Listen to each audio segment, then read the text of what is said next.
வணக்கம் நேயர்களே, விவாத நேரம் நிகழ்ச்சிக்கு உங்களை அன்புடன் வரவேற்கிறோம்.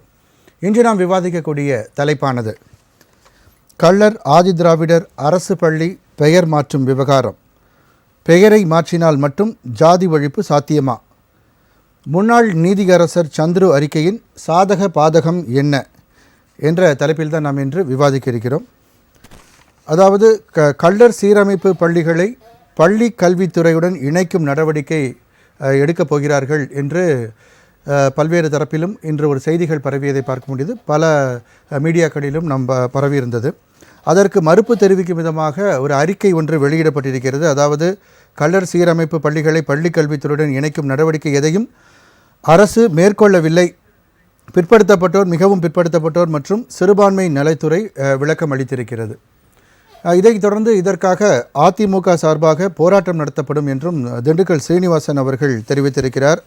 அதாவது கள்ளர் சீரமைப்பு பள்ளிகள் மற்றும் விடுதிகளை முடக்க முயற்சிக்கும் திமுக அரசை எதிர்த்து போராட்டம். அதாவது 3 மாவட்டங்கள் பெயர் அறிவிக்கப்பட்டிருக்கிறது. மதுரை, தேனி, திண்டுக்கல் ஆகிய 3 மாவட்டங்களிலும் இதுக்கான போராட்டங்கள் நாளை நடைபெறும் என்று இந்த அறிவிப்பு வெளியிடப்பட்டிருக்கிறது. ஆனால் இப்பொழுது அரசு சார்பாக ஒரு சிறுபான்மை நலத்துறை சார்பாகவும் பிற்படுத்தப்பட்டோர் நலத்துறை சார்பாக இந்த அறிவிப்பும் வெளியிடப்பட்டிருக்கிறது. ஒரு அறிக்கை வெளியிடப்பட்டிருக்கிறது. இதுபோன்று எந்த நடவடிக்கையும் இல்லை என்று. இன்னும் கூட அந்த போராட்டம் நடைபெறுமா, நாளை நடக்குமா, எதை முன்வைத்து நடைபெறும் என்ற கேள்வியை நம்ம அதிமுக சார்பாக பேச வந்திருக்கும் விருந்தினரிடம் கேட்க வேண்டும். இவ்வாறாக இதற்கு ஒரு முன்னோடியாக இந்த பிரச்சனை வருவதற்கு முன்னாள் நீதியரசர் சந்துரு அவர்களுடைய அறிக்கையில் அந்த கருத்துக்கள் கூறப்பட்டிருந்தது. அதாவது இந்த கள்ளர் சீரமைப்பு பள்ளிகள், இது போன்ற ஆதிதிராவிடர் பள்ளிகள், அதில் ஜாதி பெயரை நீக்க வேண்டும், அதுபோன்று மாணவர்கள் கைகளில் வண்ண கயிறுகள் கட்டுவதையும் வண்ணத்தில் நெற்றியில் திலகம் அணிவதையும் தடுக்க வேண்டும் என்பது போன்ற அவருடைய அறிக்கையில் வெளியிடப்பட்டிருந்தது. ஏனென்றால் நாங்குநேரியில் நமக்கு தெரியும், அந்த ஒரு மாணவனுக்கு நடந்த அந்த ஒரு விஷயத்திற்கு பிறகு ஒரு மாணவன் வீட்டிற்குள் புகுந்து அவனை காயப்படுத்திய அந்த சம்பவத்திற்கு பிறகு இது ஒரு மிகவும் அதிக பேசுபொருளாக இருந்து நீதிபதி சந்துரு அவர்கள் தலைமையில் அமைக்கப்பட்ட அந்த குழு, அந்த தனிநபர் ஆணையம், அது அளித்த அந்த அறிக்கையின் அடிப்படையில் இந்த ஒரு விவகாரமானது தற்பொழுது வந்திருக்கிறது. ஆனால் அது நடைமுறைப்படுத்தப்படவில்லை என்பதும் தெளிவாக அவர்கள் கூறியிருக்கிறார்கள். இருப்பினும் இந்த விஷயங்கள், அந்த ஆதிதிராவிடர், அதே போன்று கள்ளர் சீரமைப்பு பள்ளிகள் இவை இருப்பதால் தான் இந்த சாதி பிரச்சனைகள் இருக்கிறதா என்ற ஒரு கேள்வியும் அனைவர் மத்தியிலும் இருக்கிறது. ஏற்கனவே நம்ம தமிழகத்தை பொறுத்தவரையில் ஜாதி பெயர்கள் பின்னொட்டு இருப்பதை ஏற்கனவே பல ஆண்டுகளுக்கு முன்பே நாம் நீக்கிவிட்டோம். இருந்தபோதும் கூட ஜாதி பெயரை பின்னொட்டு வைத்திருக்கக்கூடிய மாநிலங்களில் கூட ஜாதி பிரச்சனைகள் இல்லை, ஆனால் இங்கு ஜாதி சண்டைகள் நடைபெறுகிறது என்ற ஒரு கருத்தும் கூட நிலவி வருகிறது. எனவே இவற்றை தடுப்பதற்கு ஒரு உண்மையான காரணம் என்ன, அதற்கு வழிமுறை என்ன என்பது பற்றி தான் நாம் இன்று விவாதிக்க இருக்கிறோம். விவாதத்திற்கு செல்லும் முன் நமது விருந்தினர்களை வரவேற்போம். முதலாவதாக அதிமுகவின் திரு பொதிகை சாரதி அவர்களை வரவேற்போம். வணக்கம் சார்.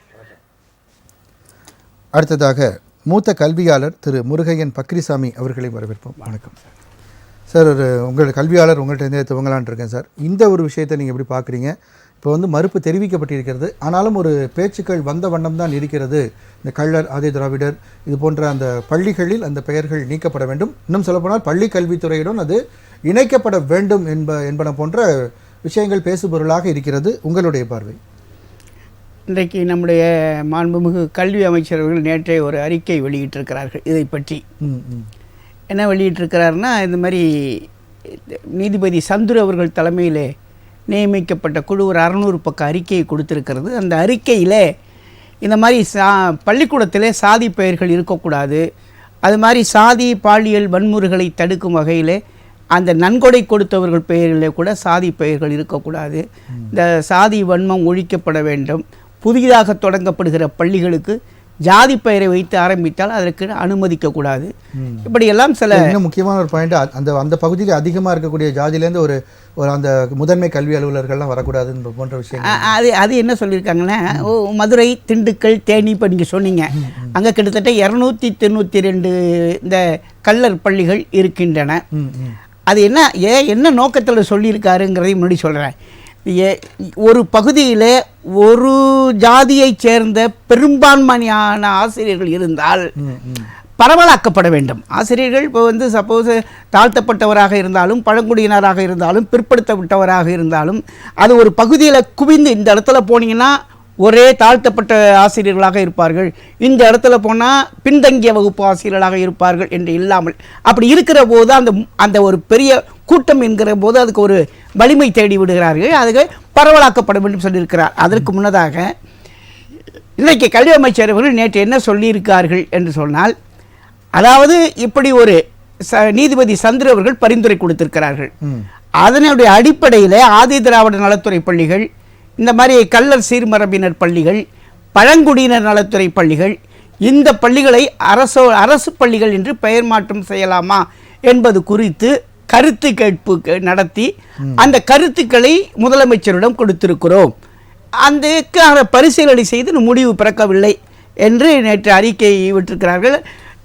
நம்முடைய சட்டமன்றத்தில் கூட மாண்புமிகு அமைச்சர் ராஜகண்ணப்பன் அவர்கள் தெளிவாக அந்த அறிக்கையை கொடுத்திருக்கிறார்கள். ஆகவே அதற்குள்ளாக இன்றைக்கு போராட்டத்தையும் நாளை அறிவித்திருக்கிறார்கள். அதில் ஒரு பள்ளிக்கூடத்தில் பார்த்தீங்க, போன பெண் குழந்தைகள் எல்லாம் வாதிடுகிறார்கள். ரொம்ப மகிழ்ச்சியாக இருக்குது. என்ன மகிழ்ச்சியாக இருக்குன்னா, ஒரு அரசியல் இப்போ போராட்டம் செய்பவர்களோடு மாணவிகள் வாதிடுகிறார்கள் என்ற பொருண்மைக்கு தாண்டி நான் வேறு மாதிரி பார்க்குறேன்.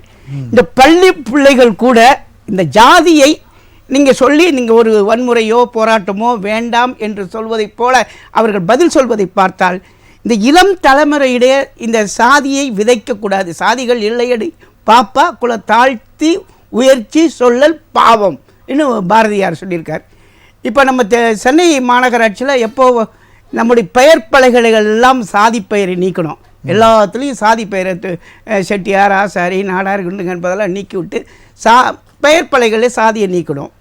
அதே மாதிரி பார்த்திங்கன்னா கார்ப்பரேஷன் ஸ்கூல்ஸ் இருக்கு பாருங்கள், சென்னை மாநகராட்சி பள்ளிகள். ஒரு காலத்தில் பார்த்திங்கன்னா உங்கள் பிள்ளை எங்கே படிக்குது, பத்மசாஸ்திரத்தில் படிக்குது, உங்கள் பிள்ளை எங்கே படிக்குது, அது நிர்மலா கான்வென்ட்டில் படிக்குது, உங்கள் பிள்ளை எங்கே படிக்குது, கார்ப்பரேஷன் ஸ்கூலில் படிக்குதுன்னா உடனே கார்ப்பரேஷன் ஸ்கூலா அப்படிம்பாங்க.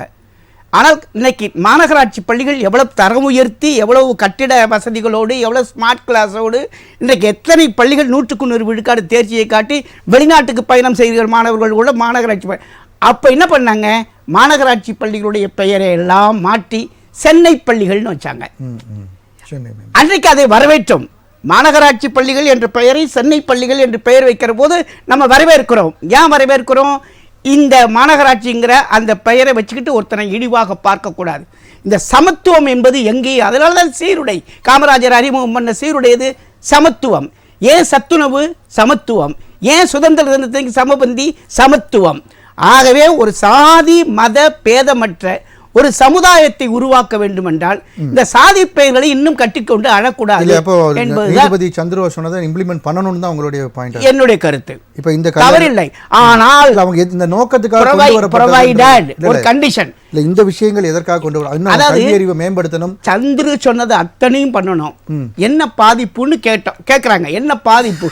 எப்படி இந்த பள்ளி எல்லாம் அரசு பள்ளிகள் என்று சொன்னால் என்ன பாதிப்பு ஏற்படும் என்று கேட்டால் அதற்கு பதிலாக எங்கள் ஜாதியை சேர்ந்த ஆசிரியர்களுக்கு இன்றைக்கு 20% வேலை கிடைக்குது, 80% பிற ஆசிரியர்கள் இங்கே வர்றாங்க, 20% எங்களுக்கு கிடைக்குது, அது இல்லாமல் போய்விடும் என்று சொல்கிறார்கள்.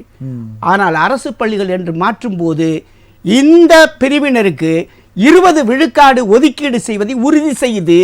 அதே போல இந்த பள்ளிகளுடைய வளர்ச்சி நிதி இன்றைக்கு எப்படி கொடுக்குறாங்களோ இதை விட கூட அதிகமாக கொடுக்கட்டும். இதை கேட்கட்டும், இந்த பள்ளிகளுடைய வளர்ச்சி நிதிக்கு இன்னும் இத்தனை கோடி ரூபாய் ஒதுக்குங்க. இந்த விடுதிகள், இத்தனை விடுதிகள் இருக்கு, விடுதிகளுக்கான மாணவர்களுக்கான அந்த நல்ல கட்டமைப்பை உருவாக்குங்கள். ஆசிரியர்களுக்கு 20, அது கூட சொல்லியிருக்காரு பாருங்களேன், ஆசிரியர் பதவி உயர்வு முன்னுரிமை சரி செய்வதற்காக இருவர் குழுவை நியமிக்க வேண்டும் என்று பரிந்துரைக்கிறார். அது பெரிய ஒரு, அதாவது இவர்களுக்குள்ள யாராருக்கெல்லாம் பதவி உயர்வு கொடுக்கணும், யாராருக்கு முன்னுரிமை கொடுக்கணும், அதெல்லாம் நீங்க செய்யுங்க. ஆனா பள்ளியினுடைய பெயரை சாதி வேண்டாம், அரசு பள்ளிகள் மாற்றுங்க என்றுதான் சொல்லி இருக்கிறாங்க. இப்போ திரு பொதிகை சாரதி சார், இப்போ அதிமுக சார்பாக நீங்கள் சொல்லும் பொழுது இதை விடுதிகளையும் பள்ளிகளையும் முடக்க முயற்சி அப்படின்னு இவங்க பள்ளி கல்வித்துறை இது அதுவும் இல்லைன்னு மறுத்துட்டாங்க. ஒரு பேச்சுக்கு சொல்லலாம் கூட இதை மாற்றி பள்ளி கல்வித்துறையின் கீழே தான் கொண்டு வர போகிறாங்க. இதெல்லாம் தொடர்ந்து நடக்க தான் போகுது. அந்த பேர் தான் இருக்கக்கூடாது அப்படின்றது தான் அவங்களுடைய கருத்தாக இருக்குது. ஸோ இதில் உங்களுக்கு என்ன பிரச்சனை சார்? இப்போ அறிவிப்பும் வந்துருச்சு, நாளைக்கு கண்டிப்பாக போராட்டம் நடக்குமா? முதல்ல வணக்கம். ஐயா சொன்ன மாதிரி சாதிகள் இல்லையடி பாப்பா, பாரதியார் மொழி தான் நமக்கு ஞாபகம் வருது. கர்ம வீரர் காமராஜர் அவர்கள் கல்விக்காக எவ்வளோ பாடுபட்டார்ன்றது அனைவருக்கும் தெரியும். அவரோட வழியில் தான் இன்றைக்கி கல்விகளே வந்து இன்றைக்கி இந்தளவுக்கு தரம் உயர்த்தப்பட்டிருக்கு. அதை யாராலையும் மறுக்க முடியாது. அதுக்கப்புறம் பின் வந்த முதல்வர்கள் எல்லாருமே அதை வந்து இம்ப்ளிமெண்ட் பண்ணிகிட்டே வந்தாங்க. அதை இதில் என்ன ஒரு பிரச்சனை பார்க்க போனீங்கன்னா, சில இடத்துல கையில் கட்டுற கயிறுக்கு ஒரு சமூகம் சார்ந்தவர்கள், இன்னொரு இப்போ ஒரு கருப்பு கயிறு ஒரு சிகப்பு கயிறு கட்டுறாங்கன்னா அது ஒரு சமூகத்தை சார்ந்தவங்க, இன்னொன்று வெள்ளை கயிறு ஒரு மஞ்சள் கயிறு கட்டுறாங்கன்னா அந்த சமூகத்தை சார்ந்தவங்க சொல்லிட்டு இருக்குது. நான் என்ன சொல்கிறேன், இது எல்லாத்தையும் நீங்கள் இம்ப்ளிமெண்ட் பண்ணுறீங்கன்னா எல்லாத்தையுமே பண்ணிவிடுங்க. ஆரம்பம் இதை வைங்க. அதுக்கப்புறம் நம்ம கல்வி சான்றிதழில் கூட சாதிகள் கேட்டு தான் நம்ம பண்ணுறாங்க. சார் இடஒதுக்கீடுக்கு பண்ணுறது வேறு வரேன் பண்ணுறாங்க. இடஒதுக்கீடு அதுவே இன்றைக்கி நீதிமன்றத்தில் இருக்குது. என்னன்னு கேட்டிங்கன்னா இதே பங்கீடு தான். சாதிக்கு வந்து எத்தனை பங்கீடு ஒதுக்கணும். நீங்கள் அவசர அவசரமாக அறிவிச்சிங்க, அதை உள்ஒதுக்கீடு நீங்கள் அப்புறம் கடைசியில் இல்லைன்றாங்க. இல்லை நாங்கள் இல்லைன்னு சொல்லிங்க, எலெக்ஷன் அனௌன்ஸ் பண்ணுறதுக்கு முன்னாடி அது வந்து அதுக்கப்புறம் வந்து அது பிரச்சனை ஓட்டுக்காக பண்ணியிருக்கீங்கன்ற மாதிரி. ஆனால் பிரச்சனை எல்லாம் கிடையாதுங்க. நாங்கள் இன்னொன்று அப்போ நீங்கள் ஓபிஎஸ் சிபிஎஸ் 2 பேரும் ஒன்றா இருக்கும்போது ஓபிஎஸ் அவர்கள் வந்து இந்த அறிவிப்பு வந்து சரியாக இருக்குமா அல்லது இது நடைமுறைப்படுத்தப்படுமா என்று ஒரு கேள்வியை தென் மாநிலங்களையும் மாவட்டங்களே எழுப்பியிருந்தார். எப்போ எழுப்பினார்? இப்போ எடப்பாடி அவர்கள் அறிவித்த அதே காலகட்டத்தில் ஓபிஎஸ் அன்றைய காலகட்டத்தில் நான் இருக்கேன். அவங்க வந்து இருக்கும் பொழுது அப்போ கூட தானே இருக்கார். ஈவினிங் தான் அறிவிக்க போகிறாங்க. கூட தான் இருக்கார். காலையில் ஒரு வாட்டி அஸ்ஸாம் செகண்டரியில் போயிட்டு பார்த்துட்டு வர்றாரு எடப்பாடி அண்ணன். அப்புறம் நீங்கள் மறுபடியும் அதை நீங்கள் தடை நிறுத்தணும்னு நினச்சிருந்தா மறுபடியும் நீங்கள் அதை வலியுறுத்திருக்கலாமே, பண்ணலையே அவர். ஆனால் அதெல்லாம் முடிச்சதுக்கப்புறம் அவர் என்ன சொல்கிறார், நான் வலியுறுத்தினேன்றாரு. எத்தனை எனக்கு வெளிநாட்டுக்கு தொலைபேசியிலேருந்து அழைப்புகள் வந்தது. சார் நீங்கள் துணை முதல்வர்கிட்ட இருக்கீங்க, ஓ பன்னீர்செல்வம் அவர்கள்கிட்ட இந்த மாதிரி அறிவிச்சிருக்காங்களா, இது எவ்வளோ பெரிய பாதிப்பை ஏற்படலாம் என்கிட்ட பேசினாங்க. அதுக்கான ரெக்கார்டிங்லாம் எங்கள் மொபைலில் இன்னும் கூட இருக்குது. இது எதுக்கு சொல்ல வரேன்னா, சாதிகளை வந்து அரசியல் செய்யணுன்றது சில பேர் இருக்கத்தான் செய்கிறாங்க. அது நிறைய நம்ம திமுகலையும் நிறைய பார்க்கலாம், அதிமுகலையும் பார்க்கலாம், எல்லா கட்சியிலையும். அதாவதுங்க ஒரு நம்ம ரகுவரன் ஒரு படத்தில் சொல்லியிருப்பார், இந்த சேர் வந்து 4 சாதி சார்ந்ததுன்னு. ஸோ இது எப்படி பார்க்கணுன்னா, அதாவதுங்க அவங்களுக்கு வசதிகளை ஏற்படுத்தி கொடுங்க, முடக்கிடாதீங்க. அரசியல்வாதிகளை பொறுத்த வரைக்கும் நம்ம சொல்கிறது என்னென்னா, இப்போ நீங்கள் போராட்டம் நடத்துறதுக்கு என்ன காரணம் சார்? அவங்க முடக்கிறேன்னு எங்கேயுமே சொல்லலை. அப்படி பேர் தான் ஜஸ்ட் அவங்க வந்து அந்த பள்ளி கல்வித்துறையில் இணைக்க போகிறாங்க அப்படின்னு ஒரு பேச்சு தான் இருக்குது. அதை பற்றி சார் சொன்ன மாதிரி ஒரு கருத்து கேட்போம், அது மாதிரி தான் இருக்குது. தவிர யாரும் முடக்க பற்றி அதுவுமே பேசவே இல்லையே. இப்போ நீங்கள் போராட்டம் நடத்துறதுக்கான நோக்கம் என்ன? இல்லை, எல்லாத்தையும் நம்ம போராடி தான் வாங்க வேண்டியதாக இருக்குது. இந்த அரசை பொறுத்த வரைக்கும் நீங்கள் எதுக்கு எடுத்தாலும் போராட்டம் தான் நம்ம செய்ய வேண்டியதாக இருக்குது. எதுவுமே வந்து இம்ப்ளிமெண்ட் பண்ணணுன்றது இல்லை, கொண்டு வராங்க அப்படியே நிறுத்திடுவாங்க. நாம் போராடி தான் பெற வேண்டியதாக இருக்குது. அதனால தான் நாளைக்கு அண்ணன் திண்டுக்கல் சீனிவாசன் அண்ணன் அவர்கள் தலைமையில் போராட்டத்தை அறிவிச்சிருக்கிறாங்க. ஸோ இது எதுக்கு சொல்ல வரேன்னா, முயற்சி செய்தால் எதையும் மாற்றலாம். சரி, முயற்சி பண்ணணும், அரசு முயற்சி பண்ணணும். அது பண்ண மாட்டது தெரியல, பார்ப்போம். இல்லை, இப்போ எனக்கு ஒரே ஒரு கேள்வி என்னென்னா, அந்த பள்ளி கல்வித்துறைக்கு மாற்றுறதுனால இப்போ அவங்களுக்கு கிடைக்கக்கூடிய சலுகைகளோ அல்லது வேறு அவங்க இப்போ பண்ணக்கூடியதோ ஏதாவது கிடைக்காமல் இருக்கிறதுக்கான சாத்தியக்கூறுகள் இருக்கா, இல்லை அதுக்கான ஒரு போராட்டமாக இருக்குமா? என்ன ரீசன்னால தான் நான் கேட்குறேன். ரீசன் இதுதான், அனைவரும் சமம்ன்றதை பண்ணணும். இதுக்கு தான் போராடுறோம். அதை தான் அண்ணன் திண்டுக்கல் சீனிவாசன் அண்ணன் தலைமையில் போராட்டங்கள் நடத்த நாளைக்கு முடிவு பண்ணியிருக்கோம். Okay sir. இல்லை சார், அதான் சார், இப்போ இதில் வந்து அரசியல் கிடையாது, எல்லாமே ஒன்றா இருக்கணுன்றது தான் எதிர்பார்ப்பு. Okay okay. அவங்க கள்ளர் சீரமைப்பு அந்த ஒரு அம்மா கூட அவங்களுடைய அமைப்பை சேர்ந்தவங்களை என்ன சொல்கிறாங்கன்னா, எங்களுடைய வரலாற்று தளத்தை அழிப்பதாக இருக்கிறது. அதோடு மட்டுள்ள வேலை வாய்ப்பில் கல்வி தளத்தில் எங்களுடைய அந்த இன்ஃப்ளூயன்ஸ் பாதிக்கப்படுகிறது என்று சொல்கிற போது அதுக்கு தான் நான் சொல்கிறேன், அந்த பாதிப்புகள் எதுவும் ஏற்படாத வண்ணம் அரசு உறுதியளித்தால் அரசு பள்ளிகள் என்று மாற்றி விடலாமா என்ற ஒரு கேள்வியை திருப்பி கேட்டால் அது பதில் வந்துடும், என்ன பதில் என்பது. ஆகவே இந்த சாதி பெயரை வைத்துக்கொண்டு இப்போ நான் படித்த பள்ளிக்கூடம் ஒரு காலத்தில் 5வது வரைக்கும் நான் வேணுகோபாலசாமி உடையார் நடுநிலைப்பள்ளின்னு ஒரு பள்ளிக்கூடத்தில் படித்தேன். உடையார் தான் வீட்டை பள்ளிக்கூடத்துக்கு எழுதி வச்சார். இப்போ அவரே வந்து உடையாருங்கிற பேர் எடுத்துட்டார், ஜாதி வேண்டாம், வேணுகோபாலசாமி நடுநிலைப்பள்ளி. ஒன்றும் தவறு இல்லை, படிப்பு தான், வேலை வாய்ப்பு தான், சலுகை தான், ஒதுக்கீட்டு நிதி தான். ஆனால் பெயர் மட்டும் மாற்றப்படும் என்பதை எதிர்த்து போராடுவது என்றால் அதனுடைய உள்ளர்த்தம் என்ன, பின்னணி என்ன? அப்போ அங்கே ஜாதி அரசியலா, வாக்கு வங்கி அரசியலா என்ற ஒரு கேள்வி அங்கே வந்துடுது. இதுதான் நான் சிந்திக்கிறேன். அப்படி ஓகே. இல்லை இப்போ அதான் இப்போ அவங்க நீங்கள் சொன்ன மாதிரி அங்கே அந்த சமுதாயத்தில் உள்ளவங்களே சொல்கிறாங்க அப்படிங்கும் பொழுது, இல்லை நான் பொதுவாக கேட்குறேன், இப்போ வந்து பள்ளிக்கல்வித்துறையோட இணைக்கும் பொழுது அது மற்ற பள்ளிகளுக்கு உண்டான அந்த சட்டத்திட்டங்களுக்கு தான் உட்பட்டு வருமா, இல்லை அதற்கான ஏதாவது ஸ்பெஷல் கேட்டகரிஸ்? இப்போ நம்ம இடஒதுக்கீடு இன்னைக்கு பார்த்தீங்கன்னா இந்தியாவிலேயே அது பெரிய அதுக்கு ஒரு பெருமை சேர்க்க வேண்டும் என்றால் அதுக்கு கிரெடிட் போகணும்னா அம்மையார் ஜெயலலிதாவுக்கு தான் போகணும். 69 விழுக்காடு கலைஞர் 50 கொண்டாந்தாரு, அதை 69 ஆக்குனது அம்மையார் தான். 69 விழுக்காடு இடஒதுக்கீட்டை இன்றைக்கும் தமிழ்நாடு இந்தியாவிலே ஒரே ஒரு மாநிலம் தான் அனுபவித்துக் கொண்டிருக்கிறது. அப்போ உங்களுக்கு கள்ளர் சீர்மரபினர்னு வச்சுங்க, உங்களை எம்பிசிங்கிறோம், மிகவும் பிற்படுத்தப்பட்டவர்கள்ங்கிறோம். அதே மாதிரி தாழ்த்தப்பட்டவர்களை எஸ்சி எஸ்டி என்று சொல்கிறோம். ஆகவே இடஒதுக்கீட்டின் அடிப்படையில் சலுகை அளிக்கப்படுகிறது. வேலைவாய்ப்பிலே அவர்களுக்கான 18 விழுக்காடு இடஒதுக்கீடு, அதே போல் மிகவும் பிற்படுத்தப்பட்டவான இடஒதுக்கீடு என்பது இருக்கத்தான் செய்கிறது.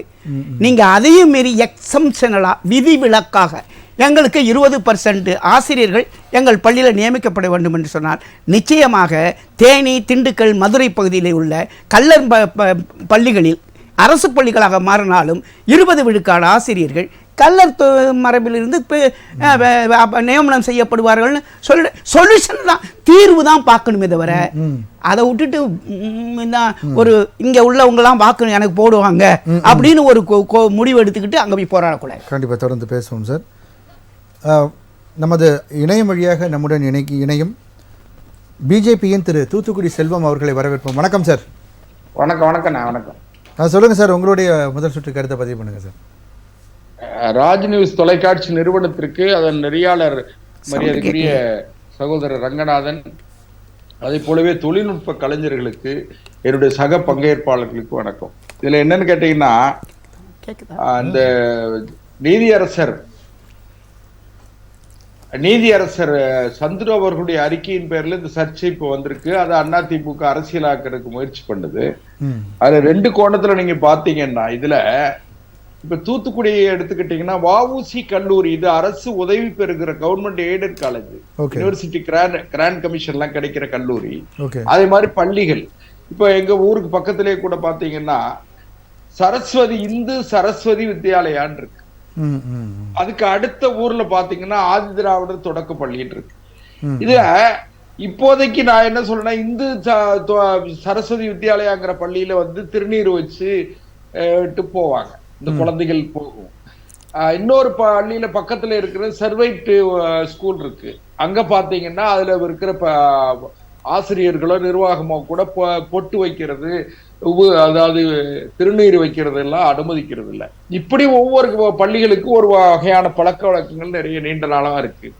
இதுல ஐயா வஉசியினுடைய பேர்ல கல்லூரி இருக்கு, பள்ளிகள் இருக்கு. ஐயா பசும்பொன் தேவர் அவர்கள் பேர்ல கல்லூரி இருக்கு, பள்ளி இருக்கு. அதே போல ஐயா கக்கன் அவர்கள் பேர்லயும் கல்லூரி இருக்கு. ஆனா இதுல கண்ணியத்திற்குரிய காயித மில்லத் அவர்களுடைய கல்லூரி கூட சென்னையில புகழ்பெற்ற கல்லூரிகள்லாம் இருக்கு. சென்ட் சேவியர்ஸ் காலேஜ்னு சொல்லி கல்லூரி மற்றும் பள்ளி வந்து பாளையங்கோட்டையில புகழ்பெற்ற தென்னாட்டினுடைய யூனிவர்சிட்டின்னு சொல்லக்கூடிய தென்னாட்டு பல்கலைக்கழகம் அப்படின்னு சொல்லக்கூடிய அளவுக்கு, ஆக்ஸ்போர்டுன்னு சொல்லக்கூடிய சென்ட் சேவியர்ஸ் கல்லூரி இருக்கு. இப்போ இதுல ஒரு சர்ச்சைக்குரிய பிரச்சனை அவசியம் இல்லை.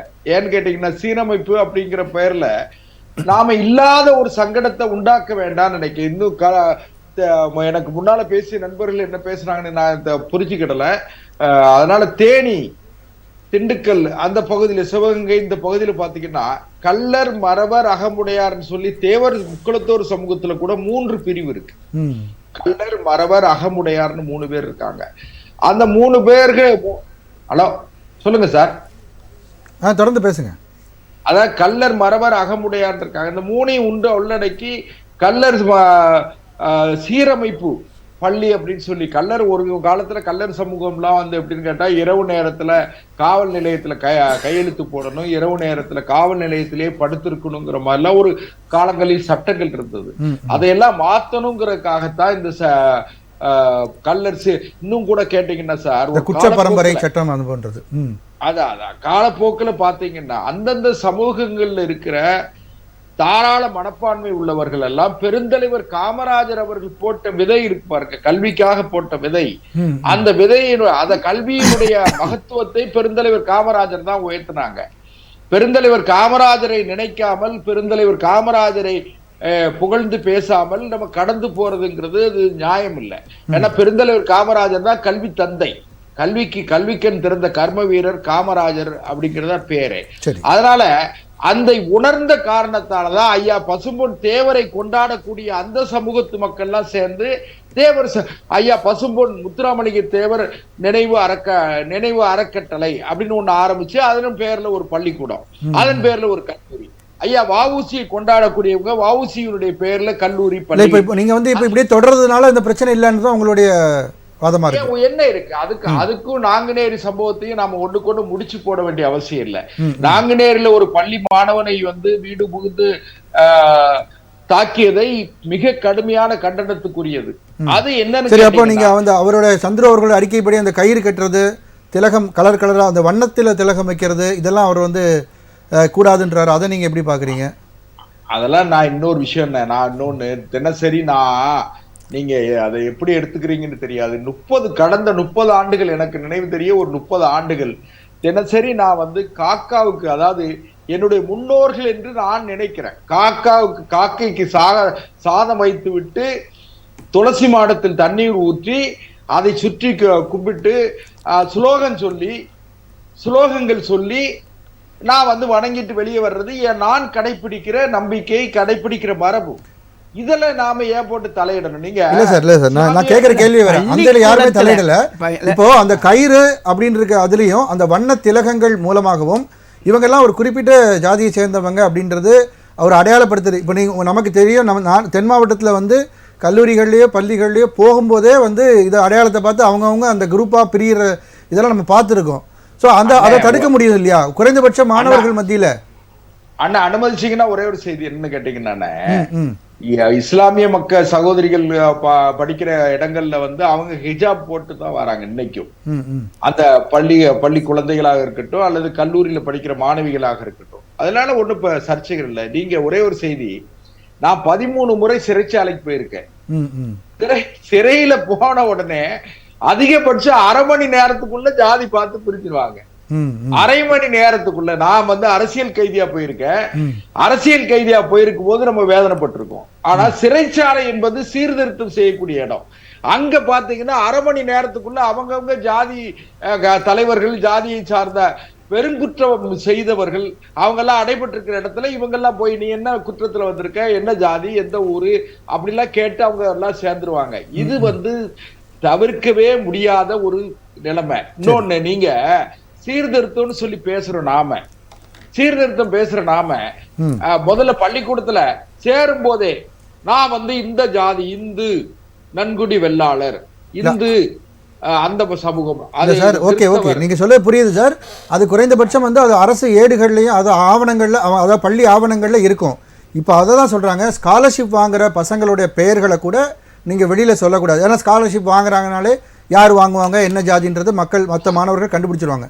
அவங்களுடைய விவரங்கள் கூட வெளியே தெரியக்கூடாது. இந்த மாதிரி நீங்கள் இது இடஒதுக்கீட்டுக்காக அது பயன்படுத்தப்படுது. அவங்களுக்கு காலங்காலமாக மறுக்கப்பட்ட உரிமைகள் பெறுவதற்காக அந்த இடஒதுக்கீட்டுக்காக அந்த ஜாதி கேட்கப்படுது. அதுக்கு மட்டும் பயன்படுத்தணும். வெளியே தெரிஞ்சாதான் இந்த பிரச்சனைகள் வருது. இதை தடுக்கிறதுக்கு தான் இந்த சந்துரு அவர்களே அந்த அறிக்கையை கொடுத்திருக்காரு. அண்ணா நம்ம விவாதத்துக்கு பேசிடலாம். விவாதம் நடத்துவதற்காக இந்த அந்த தொலைக்காட்சி விவாதத்துல வந்து நீதியரசர் சந்துரு வந்து தெரியாமல அந்த அறிக்கை கொடுத்திருக்காரு. விவாதத்துக்காக பேசலாம் நீங்க சொல்றீங்க. கேளுங்கண்ணா, நீங்க அது நடைமுறைக்கு சாத்தியம் இல்லை. ஐயா பெரியார் வந்து பெரியாருடைய கொள்கையை வந்து பேசக்கூடியவர்கள் அல்லது டாக்டர் அம்பேத்கர், பாபா சாஹேப் அம்பேத்கர் அவருடைய கொள்கையை பேசக்கூடியவர்களே கூட அவங்களே என்ன சொல்றாங்கன்னா, நாங்கள் இந்த சமூகத்தை சார்ந்தவர்கள். பெரியாரை வந்து ஈவே ராமசாமி நாயக்கர் ஆக்கிட்டாங்க சார். பெரியார் வந்து ஈவே ராமசாமியா இருந்தவரை பெரியார் ஈவே ராமசாமி நாயக்கர் ஆக்கிட்டாங்க. அண்ணாவை அண்ணாதுரை முதலியார் ஆக்கியாச்சு. இதனால நீங்க என்ன கேளுங்க, இதனால எல்லாம் ஒரு பெரிய சீரமைப்பை கொண்டு வந்துட முடியாது. நார்த் இந்தியாவில் நம்ம கேட்க வேண்டாம். சர்தார் வல்லபாய் பட்டேல் அது உட்பட பல பேர் நம்ம வந்து சொல்லலாம். மோடின்றதே வந்து ஒரு ஜாதியோடைய பெயர் தான். அண்ணன் லல்லு பிரசாத் யாதவ் இருக்காரு, அதுக்கு பிறகு முலாயம் சிங் யாதவ் இருக்காரு. அதனால நான் என்ன சொல்றேன்னா, இதெல்லாம் உடனடியாக மாற்ற வேண்டிய ஒரு சர்ச்சையை உண்டு பண்ண வேண்டிய அவசியம் இல்லைங்கிறது என்னோட கருத்து. சரி, அப்ப இதை மாத்துறதுக்கு என்னதான் முன்னெடுப்பு, ஒரு முன்னெடுப்புக்கு தேவை அப்படின்னு சொல்லி ஒரு விஷயங்களை சொல்றாங்க. ஆனா இதனால மாற போறது இல்லை அப்படின்னு சொன்னா இதை மாத்துறதுக்கு வேற நீங்க என்ன திட்டம் வச்சிருக்கீங்க, இல்ல மாத்துறதுக்கான முயற்சிகள் என்ன எடுக்கலாம்? நீங்க தான் சொல்றீங்க நாங்க யூனிஃபார்ம் சிவில் கோடுன்னு ஒண்ணு கொண்டு வர்றதுக்கு முயற்சி பண்றோம், எல்லாருக்கும் பொதுவான சட்டம்னு சொல்றோம். உடனே அதே அப்பா அது நாட்டுல பெரிய புயலும் பூகம்பும் சார், அது நீங்க சொல்றது எல்லாம் கான்ட்ரடிக்ஷனா இருக்கு சார். இப்போ பர்தா அணிஞ்சிட்டு போறது வந்து அது ப்ராப்ளமே கிடையாது. ஏன்னா ஒரு சமூக அமைப்பினர் போட்டு போறாங்க. ஆனா இது ஒரே மதத்துல வேற வேற சாதி பிரச்சனைகள் வர்றதுக்கான சாத்தியக்கூறுகள் இருக்கு இல்லையா, அதுக்காக தானே இதை தடை செய்யணும்னு சொல்றாங்க. நீங்க அதை கம்பேர் பண்றதே தப்புன்னு நினைக்கிறேன். நான் என்ன கேளுங்க, ஹிஜாப் அணிஞ்சிட்டு அந்த பர்தா அணிஞ்சிட்டு போற சகோதரிகளுக்கு என்ன உரிமை இருக்கு, அத மாதிரி விபூதி வைக்கிறவனுக்கு அதுல இந்து சமூக இல்ல கேளுங்க, இந்து சமூகத்துல கூட நிறைய பிரிவுகள் இருக்கு. அதுல வந்து வடகலை தென்கலைன்னு சொல்லி அது ஒரு பிரிவு, அதாவது சைவமும் வைணவமும் இருக்கு. வைணவத்திலே பாத்தீங்கன்னா வடகலை தென்கலை இருக்கு. ஒருத்தர் வந்து ஒத்த நாமம் போடுவாங்க, ஒருத்தர் 3 நாமம் போடுவாங்க, ஒருத்தர் விபூதி வைப்பாங்க. விபூதி வைக்கிறவங்க சைவம், ஒத்த நாமம் போடுறவங்க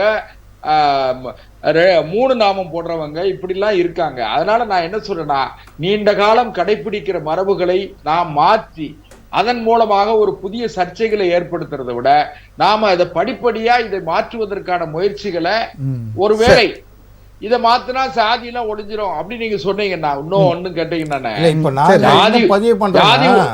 நான் வரேன் சார். மறுபடியும் நம்ம ஒரு இடைவேளை எடுக்க வேண்டியிருக்கு. ஜாதி ஒழிப்பு பேசுகிற நாம வந்து இடைவேளைக்கு பிறகு நம்ம பேசலாம். அண்ணா ஒரே ஒரு நிமிஷத்தோட முடிச்சிடறேன். அரசியல் கட்சிகளை கூட, ஜாதி ஒழிப்பு பேசுகிற அரசியல் கட்சிகளை கூட இந்த தொகுதியில இந்த ஜாதியை சார்ந்தவர்கள் பெரும்பான்மையாக இருக்கிறார்கள் சொல்லித்தான் சீட்டை கொடுக்காங்க. ஆமா ஆமா ஆமா, அத நீங்க பாருங்க. அதனால வந்து இதுல இந்த ஒரு விஷயத்தால ஜாதியை வந்து ஒழிக்க முடியாதுன்றது உங்க கருத்து. இப்போ அதிமுக பொறுத்த வரைக்கும் நாளைக்கு போராட்டம்னு அறிவிச்சிருக்கீங்க. இப்போ நான் ஏற்கனவே முதல்ல கேட்ட மாதிரி தான் இந்த பிரச்சனையில் இப்போ சார் வந்து சொன்ன பள்ளி கல்வித்துறை வந்து நாங்கள் அதில் ஏற்றுக்கலான்னு சொல்லியாச்சு. இப்போ அந்த இது கொண்டு வரதுனால அந்த கம்யூனிட்டிஸ்க்கு என்ன பிரச்சனை வரும்னு நீங்கள் நினைக்கிறீங்க? இல்லைங்க, உங்களுக்கு ஆரம்பத்தில் நீங்கள் இதை கொண்டு வந்துட்டீங்கனாலே உங்களுக்கு இப்போது அரசாங்கம் கையில் எடுக்கிறதுனால அவங்களுக்கான சலுகைகள் எல்லாமே சிலது எல்லாமே வந்து அப்படியே பின்னோக்கி போக ஆரம்பிச்சிடும். இப்போ அதுதான், இப்போ அங்கே தங்கும் விடுதி இருக்குது, அந்த விடுதியில் அந்த பெயர் உள்ள விடுதிலாம் இருக்குது. இப்போ நீங்கள் அதெல்லாமே அரசாங்கம் கையில் எடுத்து பண்ணணும்னு நினச்சா அங்கே அவங்களுக்கு வந்து அதுக்கான ஒரு முக்கியத்துவமான ஒரு இடம் இருக்காது. இது வந்து அவங்க எண்ணிக்கையில் ஆங்கிலேயர் காலத்துலேருந்து அவங்களுக்கு ஒடுக்கப்பட்ட சமூகம் அது. ஓகே, தூத்துக்குடி செல்வம் சார், நீங்க இப்ப வந்து அரசியல் தான் அதிமுக பண்ணுது அப்படின்னு சொல்றாங்க. அவரு அந்த சமூகத்தினருடைய வாக்கு வங்கியை பெறுவதற்காக நீங்கள் பண்ணக்கூடிய அந்த போராட்டம் கிடையாதுங்க. ஏங்க, தமிழ்நாட்டில் அந்த சமூகத்தை சார்ந்தவங்க மட்டும் கிடையாதுங்க, அனைவரும் இருக்கிறாங்க. சரி, அப்படின்னா அப்போ நம்ம இவங்களுக்கு பண்ண அவங்களுக்கு பண்ணுறோம் அப்படின்னா இல்லை. இப்போ இதே வன்னியர்களுக்கு நாங்கள் 10.5% நாங்கள் கொடுத்தோம், புரியுதுங்களா? அதுக்கப்புறம் கோர்ட்டில் இருக்குது, அது வேற சர்ச்சை, நம்ம அதுக்குள்ளே போக வேண்டியதில்லை. அதனால எல்லா அனைத்து சமூகத்தை சார்ந்த இம்ப்ளிமெண்ட் ஆகலை. அவசர கொண்டு வந்தீங்க, இன்னைக்கு வரைக்கும் எங்ககிட்ட கொடுத்தாங்க, அதை நாங்கள் இம்ப்ளிமெண்ட் பண்ணி தாங்க கொடுத்தோம். அது கோர்ட்டில் மேல்முறையீடுக்கு போயிடுச்சு, அது புரியுதுங்களா? அதனால வந்து நீங்கள் அதை நம்ம உள்ளே கொண்டு வரக்கூடாது. சரி, அது நான் இப்போது அந்த சமூகம் மட்டும் சார்ந்து கிடையாது அதிமுக பொறுத்த வரைக்கும். அஇஅதிமுகன்றது வந்து அனைத்து சமூகமும் அனைத்து மதங்களும் சார்ந்தவங்க உள்ளே இருக்கிறாங்க. அப்படி இருக்கும் பொழுது இதை வந்து நீங்கள் இந்த வாட்டி நீங்கள் கொடுத்துட்டீங்க, அதாவது நீங்கள் எல்லாத்தையும் எடுத்துக்கிட்டு நீங்கள் பண்ணிங்கனாலே அவங்கள இன்னும் அவங்களோட என்ன சொல்கிறது ஒரு படி உயர்வுக்கான வாய்ப்புகளே இல்லாமல் போயிடும். அதுதான் மாண்புமிகு அண்ணன் எடப்பாடியார் அவர்களும் அதை தான் பதிவு பண்ணியிருக்கிறாரு. ஸோ அதுக்காக தான் நாளைக்கு வந்து ஆர்ப்பாட்டம் அறிவிச்சிருக்காரு. அதனால் வந்து இதை நாங்கள் எப்படி சொல்கிறோன்னா, நீங்கள் எல்லாத்தையும் பண்ணணும்னு நினைக்கிறீங்கன்றது வந்து சரி, நாங்கள் அதை வரவேற்கிறோம், நாங்கள் அதை பற்றி எதுவும் சொல்லலை. ஆனால் இதை வந்து இவ்வளோ இம்பார்ட்டன்ட் கொடுத்து நீங்கள் பண்ண வேண்டிய காரணம் என்ன? இதுலேயும் உங்களுக்கு என்ன அரசியல் இருக்குது? திமுகவின் அரசியல் வந்து அரசியலை தான் நம்ம பார்க்க முடியுது. இதுக்கே இவ்வளோ முக்கியத்துவம், இவ்வளோ பண்ண வேண்டிய அவசியம் என்ன? ஸோ அதனால் வந்து அந்த சமூகம் பாதிக்கப்படுவாங்கன்னு ஏன் யோசிக்க மாட்டேங்கிறீங்க? சரி சார், தொடர்ந்து பேச அதை தான் நாங்கள் வலியுறுத்துறோம். சார், திரு முருகன் சார், அதாவது விடுதிகளை பராமரிக்க முடியவில்லை என்ற காரணத்துக்காக இதை பள்ளி கல்வித்துறையோட இணைக்கணும் அப்படின்னு திமுக முடிவு பண்ணது அப்படின்னு சொல்லி தான் திண்டுக்கல் சீனிவாசன் அவர்கள் இதை வந்து போராட்டத்தை அறிவிக்கிறாங்க. ஸோ அந்த மாதிரி ஒரு நிலை இருக்கா, விடுதிகளை பராமரிக்க முடியாது? நான் முன்னாடி ஒரு வரையறுத்துறேன் சார். ம் ம் இப்போ நம்ம பேசுகிற பொருள் சப்ஜெக்ட் பொருண்மை கொஞ்சம் பியாண்ட் த லிமிட் போகுது. நான் பள்ளிக்கூடத்துக்குள்ளே வந்துடுறேன், பள்ளிக்கூட அளவில் வந்துடுறேன் தமிழ்நாட்டில். Okay okay. இப்போது பதிப்பக செம்மல் கணபதி மேல்நிலைப்பள்ளி கோடம்பாக்கம், ஆமாம், ஜெயகோபால் கரோடியா மேல்நிலைப்பள்ளின்னு சென்னையில் சோலைமேடு விருகம்பாக்கம் எங்கே பார்த்தாலும் இருக்குது. அறுமுக நாடார் பெண்கள் மேல்நிலைப்பள்ளி, சங்கரலிங்க நாடார் மேல்நிலைப்பள்ளி, எல்லாத்துலையும் நாடார் இருக்குது. இந்த பள்ளிக்கூடங்களுக்கெல்லாம் இதே திராவிட முன்னேற்ற கழக அரசு இதுக்கு முன்னால் கலைஞர் காலத்தில் யார் ஒருத்தர் 50,000 இல்லை 1 லட்சம் நினைக்கிறப்ப, எனக்கு அது சரியாக ஞாபகம் இல்லை, அந்த ரூபாயை கொடுத்தா அரசு பள்ளிக்கு முன்னால், இப்போ நான் முருகையன் 1 லட்சம் கொடுத்தேன்னா முருகையன் அரசு மேல்நிலைப்பள்ளின்னு பேர் வச்சுக்கலாம்னு ஒரு அரசாணை இன்றைக்கும் இருக்கிறது. அது வேற. ஒருத்தர் ஆரம்பிக்கிறாரு, வவுசி ஆரம்பித்தார், இல்லை பெரிய ஒருத்தர் பணக்காரர் செல்வந்தர் ஒரு பள்ளிக்கூடத்தை ஆரம்பித்து அரசாங்க பள்ளிக்கூடத்தில் என்ன முடிச்சிடுறேன் ஆரம்பித்தா அவருடைய பேரை வைக்கிற போது ஜாதி பெயர் வைக்காதீங்க, உங்களுடைய பேரை வச்சுங்க, ஆனால் ஜாதி பெயரை பள்ளிக்கூடத்தில் கொண்டு போய் வைக்காதீங்க. நான் வெளியில் பற்றி பேசலை, பள்ளிக்கூடம்னு உள்ளே வந்த பிறப்பு நீங்கள் இடஒதுக்கீடுக்கு ஜாதி கேட்குறீங்களா, அதோடு நிறுத்திங்க. அதுக்கு மேலே போயிட்டு நீங்கள் ஜாதியை கொண்டு வராதீங்கிறது தான் நம்முடைய சந்துரு நீதிபதியினுடைய அறிக்கை. அதை இம்ப்ளிமெண்ட் பண்ணணுங்கிறது தான் அரசாங்குடைய நோக்கம். ரெண்டாவது ஒரு கேள்வி கேட்டீங்க, விடுதிகள்லாம் என்ன ஆகும்? இன்னைக்கும் சொல்கிறேன், 26,376 மாணவர்கள் கள்ளர் சீர்மரபினர் பள்ளிக்கூடத்தில் படிச்சுக்கிட்டு இருக்காங்க. 1274 ஆசிரியர்கள் பணியாற்றி கொண்டிருக்கிறார்கள். இந்த 26,376 பேரும் கள்ளர் மரபினர் அல்ல. பள்ளிக்கூடம் கள்ளர் மரபினர் பள்ளி, பள்ளிக்கூடம் ஆதி திராவிட நலத்துறை பள்ளி, பள்ளிக்கூடம் தாழ்த்தப்பட்டோர் பள்ளிக்கூடம் பள்ளி. ஆனால் அதை படிக்கிற 80 விழுக்காடு மாணவர்கள் யாரு? வேற மாணவர்கள் அங்க போய் படிக்கிறாங்க. அதனால இந்த கள்ளர் சீர்மரபு கள்ளர் பிள்ளைங்க மட்டும் சேர்க்கணும்னு சொல்லல, எஸ்சி பிள்ளைங்க மட்டும் சேர்க்கணும்னு சொல்லல, எல்லா பிள்ளைங்களும் படிக்கிறாங்க. இந்த விடுதியும் அப்படித்தான். இதற்கு யார் ஸ்டைஃபன் எய்டு கொடுக்கிறது, உதவி கொடுக்கிறது? சமூக நலத்துறை கொடுக்குது. துறை தான் மாறும், சமூக நலத்துறை கொடுக்கக்கூடிய உதவியை கல்வித்துறை கொடுக்குமே தவிர எந்த வகையிலும் பாதிக்காது.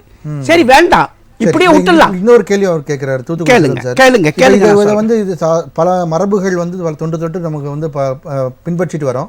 இதை மாத்திட்டோம்னா இந்த பிரச்சனை எல்லாம் தீந்துருமா சொன்னீங்க. 1920 இன்னைக்கு கிட்டத்தட்ட 80, 90, 104 வருடங்களுக்கு முன்னால 1920 பெருங்காம நல்லூரில் ஒரு பெரிய கலவரம் நடக்குது. இந்த குற்ற பின்னணியில் என்ன சொன்னீங்கல்ல, 100 குழுக்கள், அவங்களுக்கெல்லாம் ஒரு பாதிப்பு, கொலை வெறி தாக்குதல் நடக்குது. அப்போ இந்த செயின்ட் ஜோசப் என்கிற ஒரு கிறித்தவர் தான் லண்டன் வரைக்கும் கொண்டு சென்று இவர்களுக்கென்று ஒரு தனித்துறையை ஏற்படுத்த வேண்டும் என்று கள்ளர் சீர்மரபு துறைன்னு ஏற்படுத்தி பள்ளியை உண்டாக்குனாரு. நான் என்ன சொல்கிறேன், 104 வருஷங்கள் கடந்த பிறகும் அன்னைக்கு குற்றம் செஞ்சாங்கங்க, இன்றைக்குமா குற்றம் செய்கிறார்கள்? அன்றைக்கு அவர்களுக்காக தனிக்குழு இருந்தது, இன்றைக்குமா இருக்கிறது? ஆகவே காலப்போக்கில் சேஞ்ச் இஸ் இன்னெவிட்டபிள், மாற்றம் தவிர்க்க முடியாதது. ஜாதியை ஒழிக்க வேண்டும், அப்படியே வச்சுக்கலாம், இப்படியே போகட்டும். பாரம்பரியம்னா என்றைக்கு ஜாதியையும் மதத்தை விட்டுருங்க. ஒன்று சொன்னாங்க, கிறிஸ்துவ கல்லூரி இருக்கு, ஐயா சொன்னாங்க இஸ்லாமிய பள்ளிக்கூடங்கள் இருக்கு. மதம், நாம் மதச்சார்பின்மையை பற்றி பேசுகிறோம். மதத்தின் சார்பாக நீங்கள் கல்வி நிறுவனங்கள் ஆரம்பிங்க, நாங்கள் சொல்லலை. ஆனால் ஒரு ஜாதியின் பெயரில் அதை மாற்றி விடாதீர்கள். இன்னைக்கு கயிறு கட்டுறத சொன்னோம் இல்லையா, என்னங்க அரசாங்கம் இலவச சைக்கிள் கொடுக்குதுங்க, மறுநாள் பார்த்தீங்கன்னா சைக்கிளில் ஸ்டிக்கர் ஓட்டுறாங்க. அந்த ஸ்டிக்கர் இந்த ஜாதியை சேர்ந்த ஸ்டிக்கர்னு. அந்த பள்ளிக்கூடத்தை வகுப்பறைக்கு போன உடனேயே ஒரு பெரும்பான்மை ஜாதியை சேர்ந்தவர்கள் சிறுபான்மை ஜாதியை சேர்ந்தவர்களை ஒதுக்கி பின்னாடி உட்கார வச்சிடறாங்க. ஆசிரியர்கள் கூட அதற்கு சப்போர்ட் பண்றாங்க. அதன் காரணமாக அதனால தானே நாங்குநேரில் சின்னத்துறைக்கு அந்த ஒரு சூழ்நிலை ஏற்பட்டது. ஒரு நிகழ்ச்சி நடக்கிற போது சின்னத்துறைக்கு நடந்தது, சின்னத்துறை தங்கைக்கு நடந்ததுன்னு சொன்னா அது ஏன் குடும்பத்தில் நடந்தது நினைத்து பார்த்து பேசுகிற போது இந்த ஜாதி வெறியை, ஜாதி வன்மத்தை இந்த தமிழ்நாட்டில் இந்தியாவில் ஒழித்து கட்ட வேண்டும் என்பதற்காக எடுக்கப்பட வேண்டிய நடவடிக்கைகளுக்கு என்னை போன்ற கல்வியாளர்கள் அதுக்கு சப்போர்ட் பண்ணலன்னா அப்புறம் வெள்ளைக்காரங்க காலத்துல இருந்து இருந்த விஷயத்தை இப்போ வந்து நம்ம மாத்தணும், அது அந்த நிச்சயமாக அவசியம் இல்லைன்றாங்க. ஏங்க எல்லாமே இப்போ அதே மாதிரி தான் இப்போ உதாரணத்துக்கு இப்போ திமுக சார்பாகவும் சரி இல்லை பிற எதிர்க்கட்சிகள் வந்து இப்போ பிஜேபி வந்து 3 சட்டங்கள் கொண்டு வராங்க. அது வந்து அது பல குற்றவியல் சட்டங்களை வந்து மாற்றும் போது ஆனால் எதிர்க்கிறாங்க இல்லையா? அப்போ அதுவும் வெள்ளைக்காரங்க காலத்துல இருந்தது இப்போ வந்து புதுசா மாற்றணும் அப்படின்னு ஒட்டுமொத்தமாக சம்பந்தம் இல்லைன்னா ஒரு அந்த ரெலவெண்ட் சப்ஜெக்ட்ல இருக்கிற ஜெனூனிட்டியை வச்சு எதிர்க்காம இருங்க, அது வேற விஷயம்.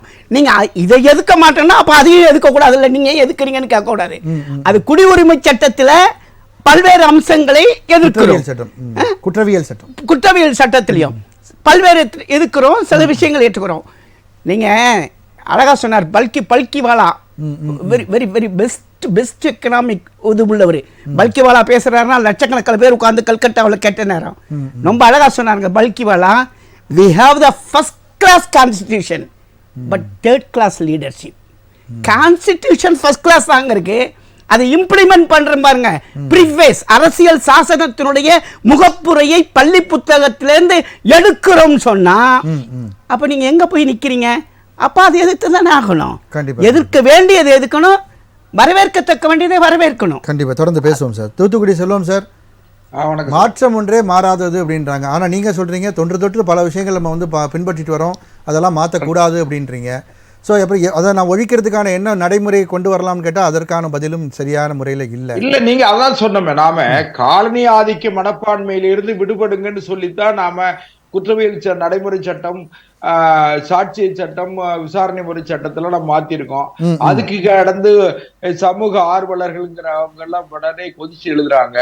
நான் என்ன சொல்றேன்னு கேட்டா, ஐயா வந்து கல்வியாளர் ஐயா முருகையன் அவர்கள், முருகையன் பக்கிரிசாமி அவர்கள் வந்து சொன்னாங்க, மதத்தின் பெயரால கல்வி நிறுவனங்கள் இருக்கட்டும், அதை மாத்த வேண்டாம்னாங்க. மதமும் ஜாதியும் ரெண்டுமே வெறி பிடிச்சது தானே சார்.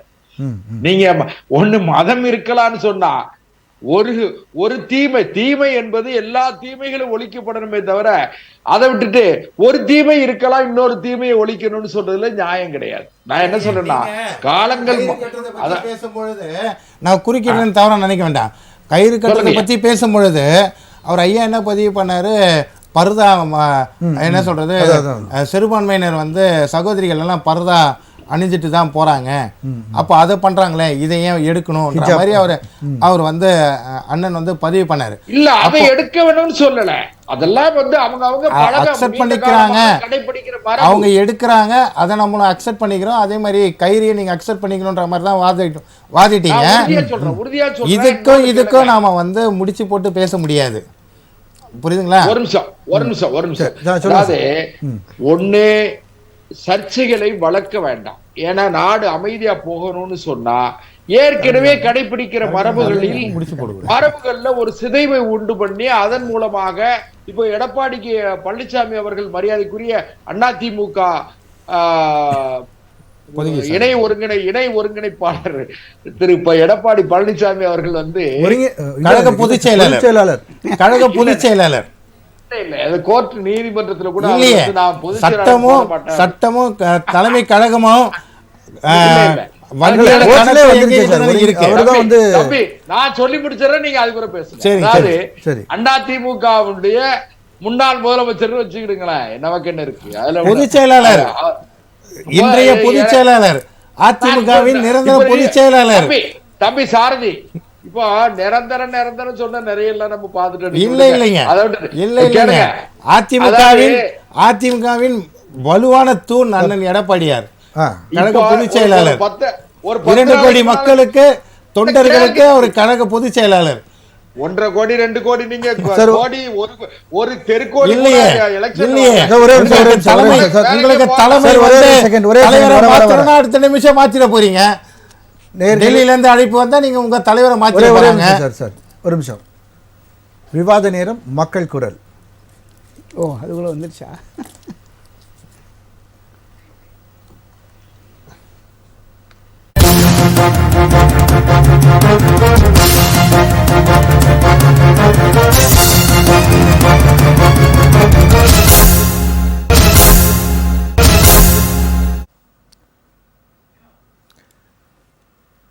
விவாத நேரம், மக்கள் குரல். திரு ரவிசங்கர் சார், உங்க கருத்துக்களை பதிவு பண்ணுங்க. வணக்கம். வணக்கம் சார். சொல்லுங்க சார். நான் Ravishankar from Salem. Yes sir. இப்ப எந்த பிறப்பால வந்து ஒரு தாய் ஒரு தகப்பனுக்கு பிறந்தவங்களும் அத்தனை பேருமே அப்படி வந்திருக்கும் போது அதுக்கு கூட சேர்ந்து அவங்க சமுதாயம் எல்லாமே வந்திருக்கு. சரி. அதுல இடையில நம்ம வந்து நம்ம மாத்திக்கிறதுனால நமக்கு என்ன அரசாங்கத்திலேருந்து நம்மளுக்கு லாபம் கிடைக்க போகுது, சமூகத்தில் நம்மளுக்கு என்ன ஒரு மதிப்பு கிடைக்க போகுது அது அப்படிங்கிறது ஒரு கேள்வி. நம்பர் 1. 2வது, இன்னைக்கு சாதாரண சர்ச்சுக்கு போய் பார்த்தீங்கன்னா அங்க வந்து நிறைய பேர் கன்வெர்ட் ஆகி கிறிஸ்டினாமா இருக்காங்க. அந்த போல தாழ்த்தப்பட்ட சமுதாயத்தை சேர்ந்தவங்க கிறிஸ்டினா மாறிஇருந்தாலும் அங்க பாத்தீங்கன்னா ஒதுக்கி வைக்கிறாங்க. அது பொதுவான ஒரு இடம். அந்த இடத்துல இவங்களை ஏன் இங்க ஒதுக்கி வைக்கிறாங்க என்னன்னு தெரியல. காமனா சொல்லும்போது கிறிஸ்டியன், இப்ப நாங்க வந்து இந்து, நாங்க இவங்க இந்த கிறிஸ்டியன் நினைக்கிறோம். பெரிய வேற சமுதாயத்துல வந்தவங்க கிறிஸ்டியன் நினைக்கிறோம், பரம்பரையா வந்து கிறிஸ்டியன் நினைக்கிறோம். அங்க இந்த வித்தியாசம். 3வது ரொம்ப முக்கியமான வேல்யூபிளான ஒரு விஷயம். நான் தஞ்சாவூர்ல வேலை பார்த்தேன். அங்க கோமதி ஸ்ரீனிவாசன் ஒரு மினிஸ்டர் இருந்தாங்க. அவங்களோட புருஷன் ஸ்ரீனிவாசன் அவரு என்கிட்ட டைரக்டா சொன்னாரு, சார் சமுதாயத்துல வந்து அவன் ஜாதி பேர் போட்டாலும் சார் அரசாங்கத்திலே கிடைக்கக்கூடிய லாபங்கள் நம்மளுக்கு கிடைக்கும். எனக்கு அரசாங்கத்திலேயே எனக்கு வந்து ஒரு லெட்டர் வந்திருக்குது, அது அரசாங்கத்திலையும் கிடைக்கிற விவசாய சம்பந்தப்பட்டமா லாபம் வரக்கூடிய விஷயம். அது அவங்க என்ன பண்ணிட்டானுங்க, சீனிவாசன் சொன்ன உடனே நேரா கொண்டு போய் ஒரு ஐயர் சீனிவாசன் கிட்ட கொடுத்துட்டாங்க. இது எனக்கு கிடைக்க வேண்டிய லாபத்தை அவரு அனுபவிச்சாரு.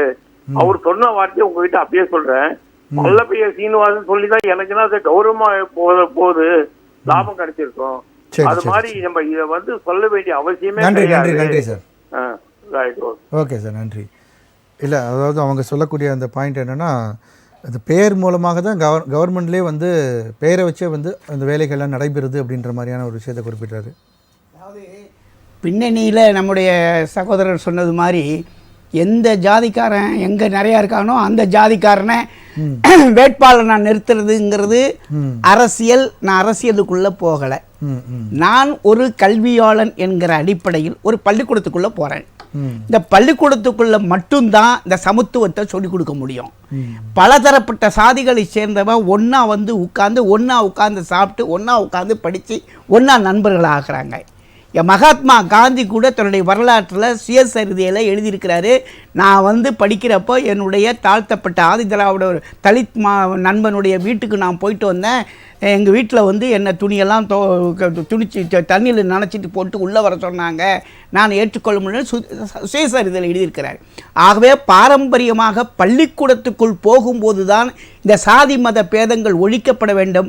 அங்கே போய் கயிறை கட்டிக்கிட்டு அந்த அதிக ஜாதிக்காரங்க குறைஞ்ச ஜாதிக்காரங்களை வந்து ஒரு தாக்குவதும் இன்னைக்கு அதோட மட்டும் இல்லைங்க. எமெல்லாம் சமூக விரோதியோ, நான் வெளிப்படையாக சொல்கிறேங்க, எமெல்லாம் சமூக விரோதியோ, யாரெல்லாம் மணல் கொள்ளை பண்ணுறாங்களோ, யாரெல்லாம் போதைப்பொருள் விற்கிறாங்களோ, இவங்களுக்கெல்லாம் பாதுகாப்பு கவசமாக இதை பயன்படுத்த ஒரு தனக்கு கீழே மாணவர்களே நீங்களெல்லாம் இந்த ஜாதிப்படையை சேர்ந்தவர்கள், இளைஞர்களே நீங்களெல்லாம் இந்த ஜாதிப்படை, நாமெல்லாம் ஒன்றுன்னு சொல்லிட்டு இந்த ஒரு வலிமையை தேடிக்கொண்டு சமூக விரோத செயல்களில் ஈடுபடுவதற்கு சாதியை ஒரு அடையாளமாக பயன்படுத்தி கொண்டிருக்கிறார்கள். அந்த சாதி அவங்க சொன்னாங்க அப்படின்னா மதம் ஊட்டம் இல்லாமல் மதம் என்பது இன்றைக்கும் தமிழ்நாட்டில் பார்த்தீங்கன்னா சிறுபான்மை, தமிழ்நாட்டில் இல்லை இந்திய அரசியலமைப்பு சட்டத்தில் சிறுபான்மை சட்டம்னு ஒன்று இருக்குது, மைனாரிட்டி ஆக்ட். அதாவது சிறுபான்மையினரை பாதுகாப்பதற்காக இப்போ 100 பேர் இருக்கோம், ஒரு 10 பேர் இருக்காங்க, பயந்து வாழ்வான். அந்த 10 பேர் கொஞ்சம் ப்ரொடெக்ஷன் அதிகமாக கொடுக்க வேண்டியிருக்கும். அப்போ சிறுபான்மை மக்களுக்காக கொடுக்கப்பட்ட அந்த மைனாரிட்டி ஆக்டில் அந்த சலுகைகள் கான்ஸ்டிடியூஷனில் இருக்கிறனுடைய அடிப்படையில் அவர்கள் கல்வி நிறுவனங்களை ஏற்படுத்தினார்கள். அங்கே ஜாதியை கொண்டு வரல, இருக்கு மதச்சார்பற்ற நாடு தான். ஆனால் நம்முடைய அரசமைப்பு சட்டத்தில் இந்த ஜாதிகள் என்பது எங்கள் அமெரிக்கா போகிறோம், கிறிஸ்டியன் நாடு. நம்முடைய ஆங்கிலேயர்கள் ஆட்சி கொடுக்கும்போது நம்மளை பிரித்து பாகிஸ்தானில் கொண்டு போய் முஸ்லீம் நாடுன்னு கொடுத்தாங்க. முகமது அலி ஜின்னாட்ட முகமது அலி என்ன சொன்னார், இந்த நாடு மதச்சார்பில்லாத நாடாக இருக்கும்னு பாகிஸ்தானில் சொன்னார். ஆனால் அப்படி இல்லை. 5 வருஷத்தில் அந்த பிரதமர் லியாக்கத் அலி கான் கொல்லப்பட்டார். சுட்டுக் கொல்லப்பட்ட பிறகு பாகிஸ்தானில் என்னாச்சு, போச்சு, மதச்சார்பின்மையே போச்சு. அன்னைக்கு பாகிஸ்தானே 2ஆ போச்சு.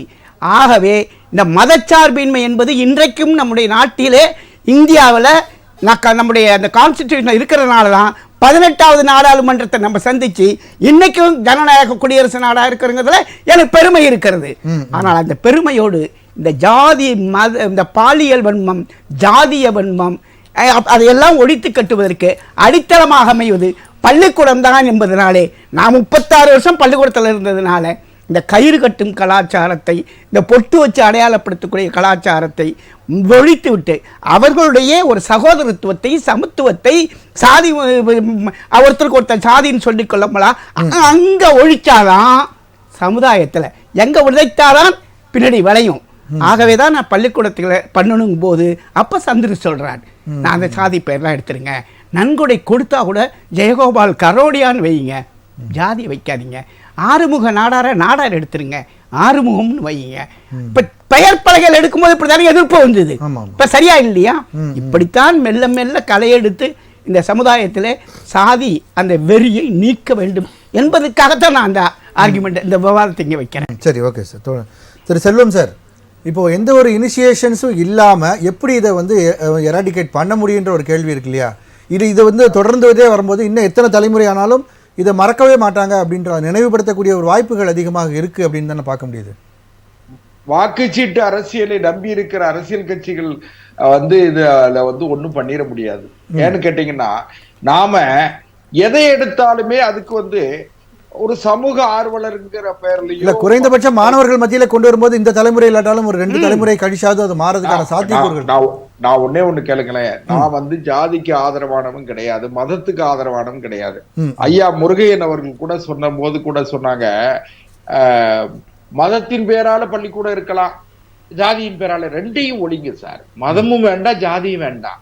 நீங்க கல்வியாவது பொதுமைப்படுத்துங்க, அதுல மாறுபட்ட கருத்து. அதுக்கு ஒரு காரணம் சொன்னாங்க, மைனாரிட்டிக்கு வந்து அவங்க கொஞ்சம் கூடுதல் பாதுகாப்பு அளிக்க வேண்டியது அவசியம். அதைத்தான் அருமையா ஒரு கருத்து. பாபா சாஹேப் அம்பேத்கர் அவர்கள் அரசியல் சட்டத்தை உருவாக்குகிற பொழுது ஒரு 50 ஆண்டு காலத்திற்கு இடஒதுக்கீடு சலுகை, சிறுபான்மையினருக்கு சலுகைன்னு சொன்னாங்க. ஆனா இப்ப சுதந்திரம் பெற்று நாம 77 வருஷம் ஆச்சு. அதனால ஓகே, புரியுது. இடஒதுக்கீடு பேசுறோம். ஒரே ஒரு நிமிஷம் ஒரு நேயர் பேசுறாங்க, அதுக்கப்புறம் மறுபடியும் நான் வரேன். வணக்கம், மக்கள் குரல். வணக்கம் சார். சொல்லுங்க கருத்து. வணக்கம் சார். உங்களுக்கு சார் இப்ப இந்த ஜாதி பெயர் பள்ளிக்கூடத்துல இருக்க கூடாது, அதான் உங்க கருத்து. இல்ல சார், அதை சொல்ல வரேன். அது அரசியல் கட்சிகள் வந்து வேட்பாளரை போடும்போது வந்து இந்த ஜாதிகார எந்த சமுதாயம் அதிகமா இருக்கோ அவங்கள மட்டும் தேர்ந்தெடுத்து அங்க போடுறாங்க. சரி, இந்த சட்டம் கொண்டு வர்றதே ஒரு அரசியல் கட்சி தான். அரசியல் கட்சி இல்லாம யாரோ ஒரு வேற ஆள் கொண்டு வர்றது கிடையாது. ஒரு அரசியல் கட்சி தான் இந்த சட்டத்தையே கொண்டு வர்றாங்க. அப்படி உள்ள அவங்களுக்கு இருக்கும்ல சார். இப்ப வந்து ஒரு பள்ளிக்கூடம் போது ஹிஜாப் அணியக்கூடாது, குல்லா அணியக்கூடாது, பொட்டு வைக்க கூடாது, இதெல்லாம் தேவையில்லாத ஒரு சர்ச்சை சார். இதெல்லாம் அரசாங்கம் வந்து போதை மருந்து இப்ப கல்லெடுத்துல அவ்வளோ அக்கிரமம் நடக்குது, போதை மருந்து, அதெல்லாம் கட்டுப்படுத்தணும் சார். இதுல கவனம் செலுத்தணும். இதுல தேவையில்லைன்னு நான் நினைக்கிறேன். சரி, ரைட் சார். நன்றி சார். சரிங்க சார். அதான் சார், இதுல கூட 69% இடஒதுக்கீட்டை கூட முன்னாள் முதலமைச்சர் அம்மையார் புரட்சி தலைவி அவர்கள் தான் வந்து அதை சட்டமாக்குறது மட்டும் இல்லாம அரசியல் சட்டத்தினுடைய 9வது அட்டவணையில சேர்த்ததுனாலதான் இன்னைக்கு அதுக்கான பாதுகாப்பு இருக்குன்னு சொல்றீங்க. நிறைவு கருத்தையும் சேர்த்தே பதிவு பண்ணுங்க, நேரம் கம்மியா இருக்கு. நான் ஒரே ஒரு விஷயம் சொல்றேன் சார். காலனி ஆதிக்க மனநிலையில இருந்து கால மாற்றத்திற்கு எல்லோரும் தயாராகணும். அதாவது யூனிஃபார்ம் சிவில் கோடுன்னு சொன்னா எல்லோருக்கும் பொதுவான சட்டம் இருந்தா மட்டும்தானே நீங்க இதெல்லாம் சரியா வரும். அதாவது பாரதிய ஜனதா கட்சி கொண்டு வர்றதுனாலயே நீங்க உடனே இந்துங்கீங்க. பாரதிய ஜனதா கட்சி அரசு வந்து பாரதிய ஜனதா கட்சி அரசு தவிர இந்திய அரசு அப்படின்னு நீங்க ஒத்துக்கிட மாட்டீங்க. அதனால நான் என்ன சொல்றேன்னு கேட்டா, மாற்றத்தை எல்லோரும் ஏற்றுக்கொள்ள வேண்டும். ஜாதி வேண்டாம், மதம் வேண்டாம், நாம எல்லாரும் அண்ணன் தம்பியா இருப்போம். இந்திய நாடு என்பது பாரத தேசம், பழம்பெரு தேசம், நீரதன் புதல்வர் என்று நாம நன்றி திரு உங்களுடைய நிறைவு கருத்து. நன்றி சார். அண்ணன் நிறைய பேசிட்டே இருந்தாரு. அதாவதுங்க இதுல ஒரே ஒரு விஷயம் தான் நம்ம பதிவு பண்ண வேண்டியது இருக்கு. நீங்க அந்த சமூக கல்லர் சமூகத்தை சார்ந்தவங்களோட இடங்கள், அதான் தங்கும் விடுதி, இது எல்லாத்தையுமே நீங்கள் இதை பேரை எடுக்கிறன்ற பேரில் அவங்களோட உரிமைகளை நாம் பறிச்சிடக்கூடாது. சரி அரசாங்கம் அவங்க உரிமை காட்டல நாளைக்கு நீங்கள் நடத்தக்கூடிய அந்த அதான் போராட்டம். நான் முடிச்சிடறேன் சிறு 2 வாரத்தில் முடிச்சிடறேன். அதாவது அவங்களோட உரிமைகளை பறிச்சு கூடாது. சரி பறிச்சுட்டீங்கன்னா வேலை வாய்ப்புகள்லேருந்து கல்வி தகுதியிலேருந்து அவங்க இன்னும் பிற்பொறுத்த மாதிரி இன்னும் பின்னாடி நோக்கி போயிருவாங்க. அது தடுக்கிறதுக்கான நடவடிக்கை நீங்க அதை வந்து அரசாங்கம் வந்து சரி, நன்றி, ரொம்ப நன்றி, நன்றி. கவனமாக கையாளணும். நாளைக்கு நாங்கள் ஆர்ப்பாட்டம் பண்ணுறோம், இதை தான் நாங்கள் வந்து உண்ணாவிரத ஆர்ப்பாட்டம் அறிவிச்சிருக்காரு. அதனால் வந்து நாங்கள் இதை நீங்கள் இதை மட்டும் பண்ணிடாதீங்க, அனைவரும் சமம்ன்றதை நன்றி, நன்றி, அதில் நாங்கள் உறுதியாக நிற்கிறோம். சரி. ஆனால் இதை மட்டும் பண்ணி அந்த சமூகத்தை நசிக்கிடாது. அதுக்காக அதுக்கு போராட்டம் நடத்துறீங்க. இதுதான் அதிமுக நன்றி. உங்களுடைய வேலை வாய்ப்பில் மிக பிற்படுத்தப்பட்ட இந்த ஜாதியினருக்கு எத்தனை இடஒதுக்கீடு உண்டு? 69 விழுக்காடு அரசு சாசனம் 9 சேர்த்தாச்சு. எந்த பாதிப்பு ஏற்படாது. ஒரு மனிதனுக்கு ஒரு வாக்குன்னு கொண்டாந்துட்டோம். ஆனால் ஒரு மனிதனுக்கு அதானி அம்பானிக்கும் ஒரு வாக்கு தான், உங்களுக்கு எனக்கும் ஒரு வாக்கு தான். ஆனால் நம்ம அவரோட சமமாக முடியுமா? ஆக முடியாது. அந்த சமத்துவம் ஏற்படுகிற வரை இடஒதுக்கீடு இருக்கும், ஜாதி ஒழிக்கப்பட வேண்டும். கண்டிப்பாக சார். நம்ம நிகழ்ச்சியோட நிறைவு பகுதிக்கு வந்துட்டோம். இன்று நம்முடைய விவாதத்தில் பங்கு பெற்ற இணையம் வழியாக நம்முடன் இணைந்த பாரதிய ஜனதா கட்சியின் திரு தூத்துக்குடி செல்வம் அவர்கள் நன்றி. வணக்கம். அதிமுகவின் திரு பொதிகை சாரதி அவர்கள் நன்றி. நன்றிங்க. மூத்த கல்வியாளர் திரு முருகையன் பக்கிரிசாமி உங்களுக்கு நன்றி. மீண்டும் ஒரு நிகழ்ச்சியில் சந்திப்போம் நேயர்களே. நன்றி, வணக்கம்.